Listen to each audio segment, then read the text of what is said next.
Geography, geography शब्द दो शब्दों से मिलकर बना है, जियो प्लस ग्राफी। ये लैटिन भाषा का शब्द है। इसका अर्थ है पृथ्वी का वर्णन करना, पृथ्वी का वर्णन करना।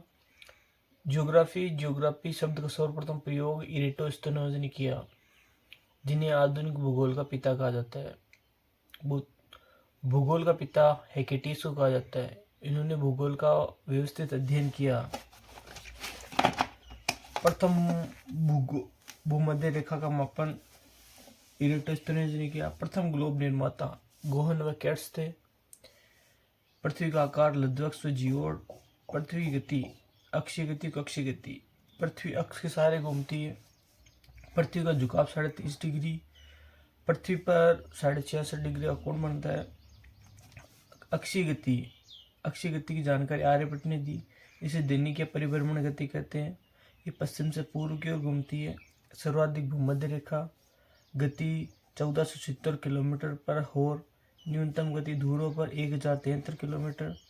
एक चक्कर पूरा करने में 23 घंटे 56 मिनट 4 सेकंड लगती है। अक्षय गति का प्रभाव दिन रात का होना, सौर दिवस व नक्षत्र दिवस का होना। सौर दिवस 24 घंटे में होता है। नक्षत्र दिवस 23 घंटे 56 मिनट का होता है। अपकेंद्रीय व अभिकेंद्रीय बल। अपकेंद्रीय बल किसे कहते हैं? केंद्र से बाहर की ओर लगने वाला बल। ये भूमध्य रेखा पर सर्वाधिक होता है, ध्रुवों पर सबसे कम। अभिकेंद्रीय बल बाहर से केंद्र की ओर लगने वाला बल अभिकेंद्रीय बल होता है। अभिकेंद्रीय बल सर्वाधिक ध्रुवों पर, न्यूनतम भूमध्य रेखा पर। गुरुत्व बल, गुरुत्व बल सर्वाधिक ध्रुवों पर होता है, न्यूनतम भूमध्य रेखा पर होता है। सौर दिवस व सौर नक्षत्र व सौर दिवस के मध्य 3 मिनट 56 सेकंड का अंतर होता है। कोरियोलिस बल क्या है? वायु के साथ घर्षण तथा उसमें हवा में परिवर्तन होना, हवा की दिशा में परिवर्तन होना कोरियोलिस बल कहलाता है। कोरियोलिस बल का अध्ययन सर्वप्रथम कोरियोलिस ने किया। सर्वाधिक कोरियोलिस बल का प्रभाव ध्रुवों पर, न्यूनतम भूमध्य रेखा। कारण अभिकेंद्रीय बल। कक्षीय गति की जानकारी कोपर्निकस ने दी। कक्षीय गति का आकार दीर्घवृत्ताकार है। कक्षीय गति की गति पृथ्वी की कक्षीय गति 29.8 किलोमीटर है। एक चक्कर पूरा करने में 365 दिन लगते हैं। कक्षीय गति के प्रभाव दिन रात का होना, ऋतुओं का परिवर्तन, सूर्य का उत्तरायण व दक्षिणायन होना, उपसूर्य अपसूर्य का होना, चंद्र ग्रहण व सूर्य ग्रहण का होना। कक्षीय गति ऋतु परिवर्तन, दिन रात का छोटा या बड़ा होना, सूर्य का उत्तरायण व दक्षिण होना, कर्क रेखा या मकर रेखा का निर्धारण।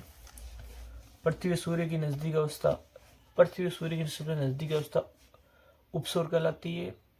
दूर अवस्था अपसौर कहलाती है। उपसौर 14.70 किलोमीटर 3 जनवरी के दिन, अपसौर 15.20 4 जुलाई को। सूर्य ग्रहण व चंद्र ग्रहण की जानकारी सर्वप्रथम किसने दी? आर्यभट्ट ने दी। एक साल में पृथ्वी पर 7 ग्रहण आते हैं। किस स्थान पर अधिकतम 3 ग्रहण आ सकते हैं? चंद्रमा का द्रव्यमान 59% होता है। सीजीगी क्या है? सूर्य चंद्रमा का तीनों का एक सीधी सरल रेखा में आ जाना सीजीगी कहलाता है। ग्रहण किसी भी खगोलीय पिंड का छुप जाना ग्रहण कहलाता है। सूर्य ग्रहण अमावस्या को होता है। चंद्र ग्रहण पूर्णिमा को। परछाया क्या है? प्रकाश से मुक्त होने वाले तथा प्रकाश में बाधा से निर्मित छाया अम्बरा कहलाती है। पीनम्बरा पर उपछाया, परछाया से निर्मित कम घनी छाया। पृथ्वी पर सर्वाधिक चाप ताप जनवरी माह में। सीजीगी क्या है? सीजीगी 2 प्रकार की होती है, युति व्युति। युति पूर्णिमा के दिन, व्युति अमावस्या। ऊषा काल मॉर्निंग ट्विंकल, गोधूली इवनिंग ट्विंकल। ऊषा काल गोधूली सबसे कम भूमध्य रेखा पर, सबसे ज्यादा ध्रुवों पर। भूमध्य से ध्रुवों की ओर जाने पर अवधि बढ़ती है।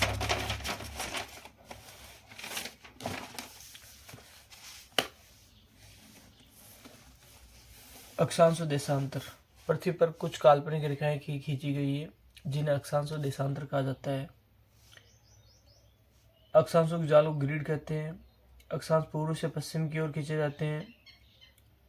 0 डिग्री मध्य अक्षांश को मध्यवर्ती अक्षांश तथा जो उत्तरी गोलार्ध व दक्षिण गोलार्ध में बैठे हैं ये पूर्णवर्त बनाते हैं, वर्ताकार होते हैं तथा 0 डिग्री उत्तर से दक्षिण की ओर मान बढ़ता है।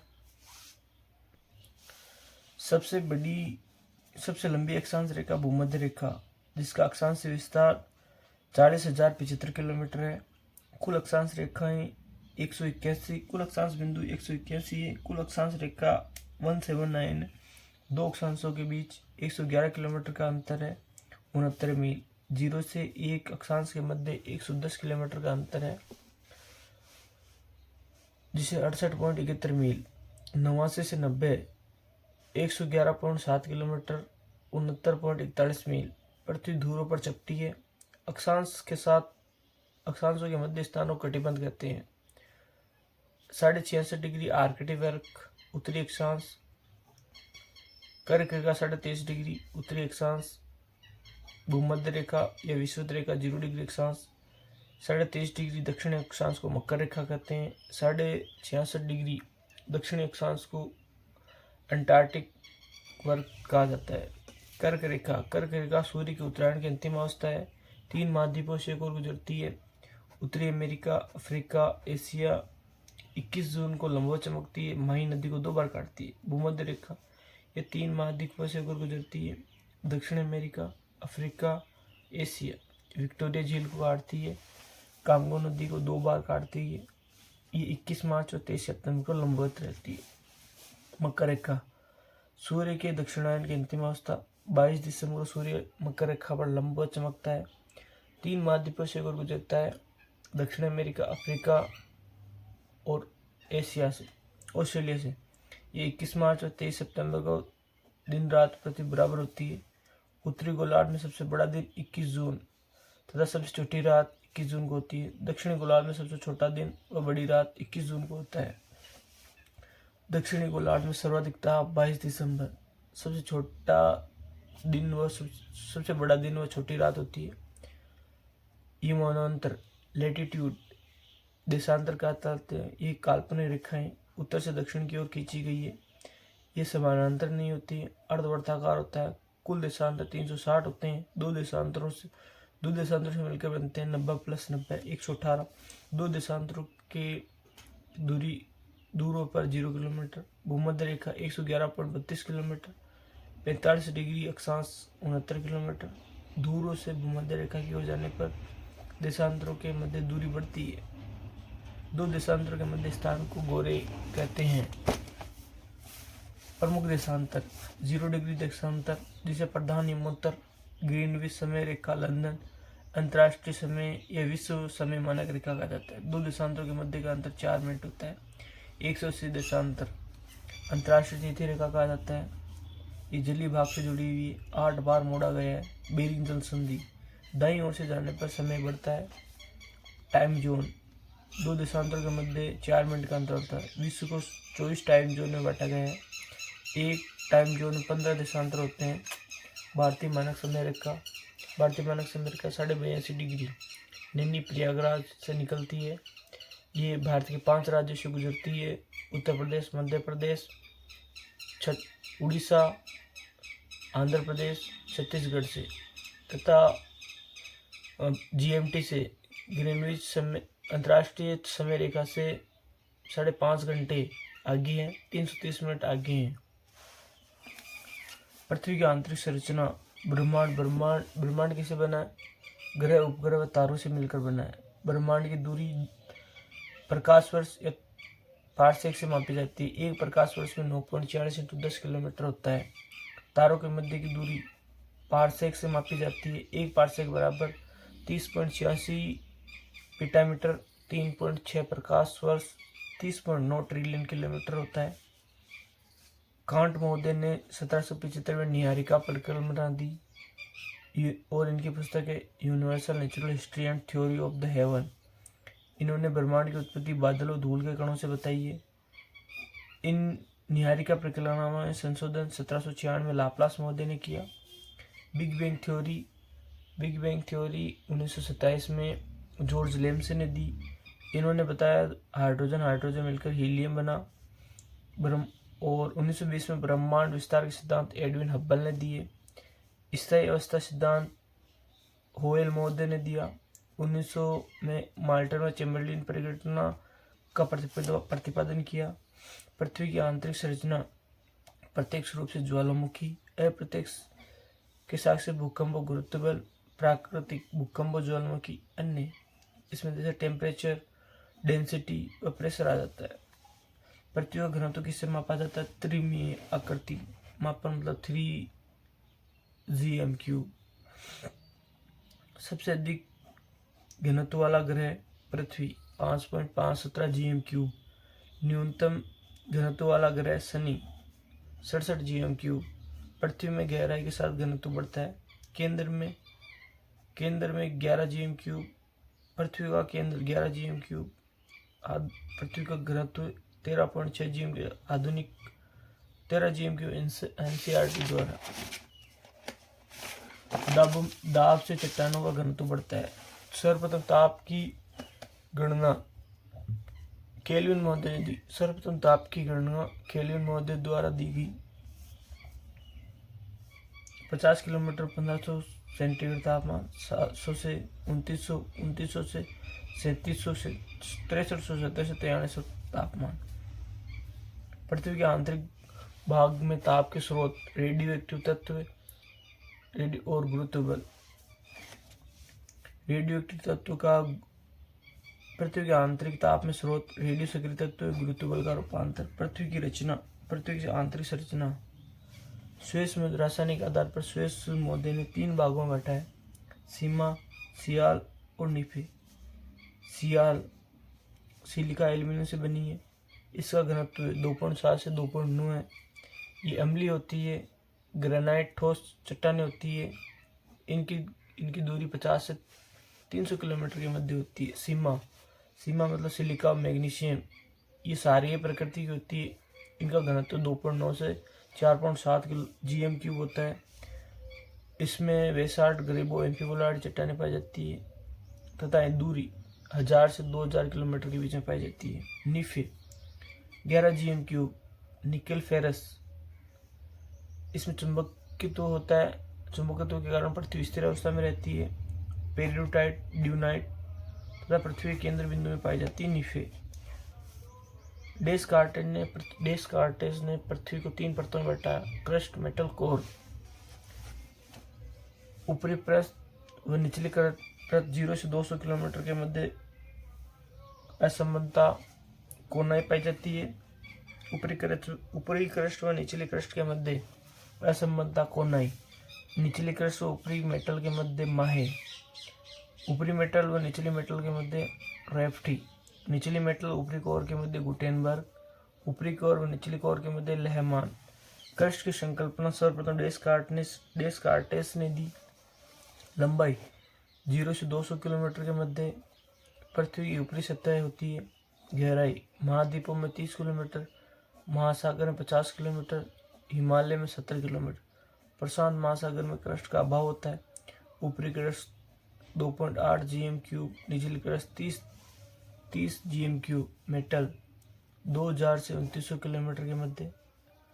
सर्वाधिक आयतन और द्रव्यमान वाला भाग प्लास्टिक ठोस अवस्था। मेटल न्यून गति मंडल होता है। भूकंपीय तरंगों की गति मंद होती है। क्रोड 2900 से 6370 किलोमीटर। बाह्य कोर 2900 से 5150 तरल। आंतरिक कोर 5150 से 6370 ठोस। घनत्व 13 GM³।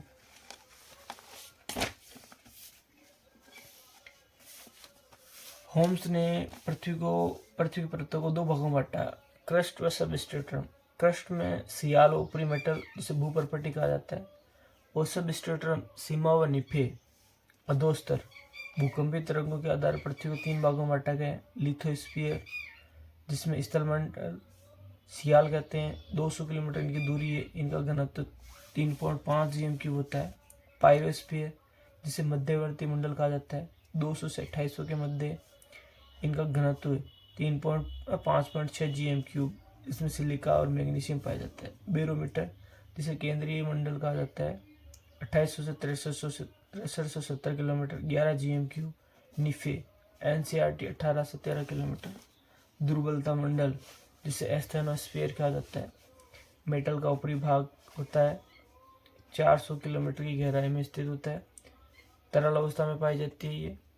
विवर्तनिक घटनाएं, भूकंप व ज्वालामुखी।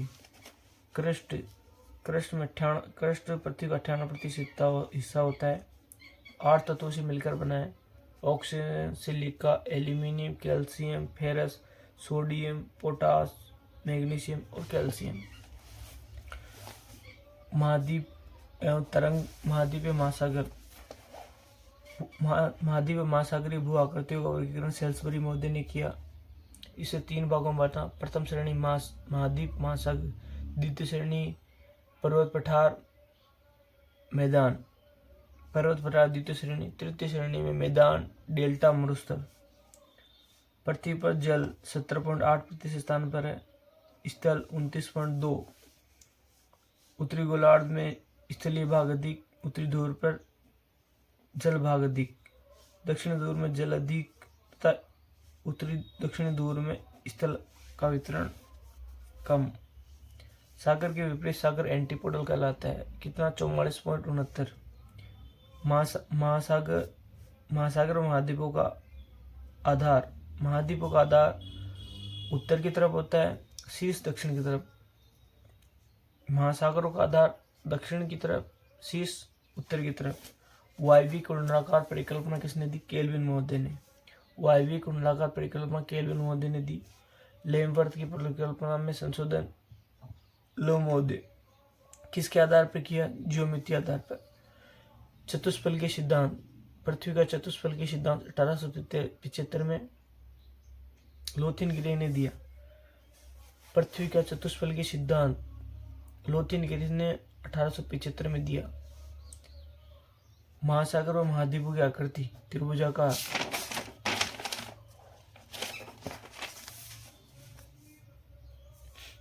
यूरोप, अफ्रीका और अमेरिका एक होने की कल्पना किसने की? ओरेलियस ने 1596 में। ओंटेनिगो स्टाइगर ने 1858 में यूरोप, अफ्रीका और अमेरिका को एक मानचित्र बनाया। महाद्वीपीय प्रवाह सिद्धांत 1908 में F.B. टेलर ने दिया। इसका प्रकाशन 1910 में किया। इन्होंने बताया पृथ्वी 3.5 करोड़ वर्ष पूर्व शुरुआत हुई। सियाल को सीमा पर तैरता हुआ बताया। इसके अनुसार 2 भागों में बटा। पेंजिया और पेंथालासा था, इनमें टकराव हुआ तथा ये 3 भागों में बटा। उत्तरी भाग अंगारलैंड, दक्षिणी भाग गोंडवानालैंड, बीच के भाग को तैतीस सागर। कारण चंद्रमा का ज्वारीय बल। दिशा भूमध्य रेखा पर हिमालय आल्प्स पर्वत का बढ़ना, पश्चिम में रॉकी व एंडीज पर्वतमाला बनना, बेफिनी खाड़ी, लेब्राडोर सागर बनना, दक्षिण में रोज सागर का बनना। 1912 में अल्फ्रेड वेगनर ने महाद्वीपीय प्रवाह सिद्धांत दिया। 1912 में अल्फ्रेड वेगनर ने महाद्वीपीय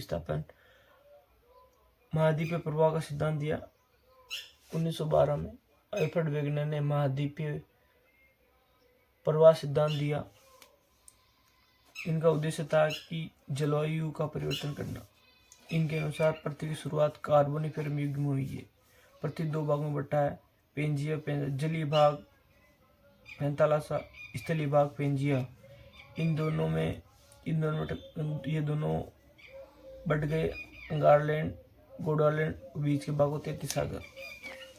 अब्राहम मोरलेस ने अटलांटिक तटों को मिलाकर एक मानचित्र बनाया। तटों का मिलना जिग्सा फिट कहलाता है। सोने के जमाव के निक्षेप घाना और ब्राजील में मिले। ग्लासोप्टिक्स वनस्पति के प्रमाण अफ्रीका, एशिया, ऑस्ट्रेलिया में मिले। लेमिंग जंतु कहाँ पाया जाता है? स्कैंडिनेविया। पृथ्वी का सबसे स्थिर भाग अफ्रीका।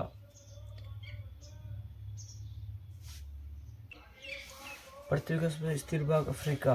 उत्तरी अमेरिका, दक्षिण अमेरिका प्रवाह पश्चिम में हुआ। अटलांटिक महासागर की आकृति एस आकार की है। 1930 में ग्रीनलैंड पश्चिम में प्रवाह। प्लेट शब्द का सर्वप्रथम प्रयोग टूजो विल्सन ने दिया। प्लेट विवर्तन की व्याख्या मॉर्गन हैरी हेस ने दी। प्लेट विवर्तन सिद्धांत की व्याख्या का श्रेय मॉर्गन को दिया जाता है। प्लेट शक टूजो विल्सन। प्लेटो की प्लेट विवर्तन का सिद्धांत का श्रेय मॉर्गन को दिया जाता है। प्लेट विवर्तन की सिद्धांत हैरी हेस 1961-62 में दिया गया। स्वतंत्र प्लेट विवर्तन का सिद्धांत विल्सन मैकेंजी पार्कर 1967। पृथ्वी पर 7 मुख्य प्लेटें हैं तथा 20 गुण प्लेटें हैं। कौन कौन सी? उत्तरी अमेरिका, दक्षिण America, Africa, Eurasia, Antarctica, Indo Australia, Antarctic प्लेटें। पृथ्वी पर 7 मुख्य प्लेटें हैं, 20 गौण प्लेटें हैं। प्लेटों के किनारे 3 प्रकार के होते हैं: रचनात्मक, विनाशात्मक, संपीड़न, संरक्षी। प्लेटों के किनारे 3 प्रकार के होते हैं: रचनात्मक, विनाशात्मक और संरक्षी। रचनात्मक किनारे नए स्वरूप का निर्माण बनाते हैं। इनमें तनाव होता है, ये एक दूसरे के विपरीत होते हैं। अपसारी प्लेट होते हैं, नए क्रस्ट का निर्माण होता है। विनाशात्मक किनारा, इनमें संपीड़न बल होता है, एक दूसरे की होते हैं। अभिसारी प्लेट होते हैं, 45 डिग्री से अधिक हो अधोक्षेपण तो उसे बेनियम जोन कहा जाता है। पर्वतों का निर्माण अभिसारी प्लेटों से होता है। संरक्षी, इसमें संपीड़न बल होता है, एक दूसरे के पास होती है। रूपांतर संरक्षी सीएरी प्लेटें। उदाहरण स्कोशिया प्लेट। 1961-62 में सागर नितल प्रसरण का सिद्धांत 1961-62 में सागर नितल प्रसरण का सिद्धांत हैरी हेस ने दिया। क्रस्ट का निर्माण महासागरीय द्रोणियों में होता है। सर्वाधिक प्रसरण दर प्रशांत महासागर, न्यूनतम प्रसरण दर अंटार्कटिक महासागर। सेंट एंड्रियास भ्रंश का निर्माण कैलिफोर्निया की खाड़ी, सी ऑफ कार्टेज। समस्थिति का सिद्धांत आइसोटेसी। धरातलीय स्थिति का अध्ययन जिसे सम स्थिति कहते हैं, जिसे आइसोटेसी कहते हैं। आइसोटेसी का सर्वप्रथम प्रयोग डटन महोदय ने 1859 में किया। धरातलीय स्थिति का अध्ययन आइसोटेसी कहलाता है। आइसोटेसी का सर्वप्रथम प्रयोग डटन महोदय ने किया। सिंधु निर्माण क्षेत्र, सिंधु गंगा। निर्देशन जॉर्ज एवरेस्ट। सर्वोत्तम बिंदु कल्याणपुर लखनऊ। विधि त्रिभुजीकरण। एरी के परिकल्पना सर्वप्रथम होम्स महोदय। एरी ने प्राट से मिलकर इसकी परिकल्पना बनाई।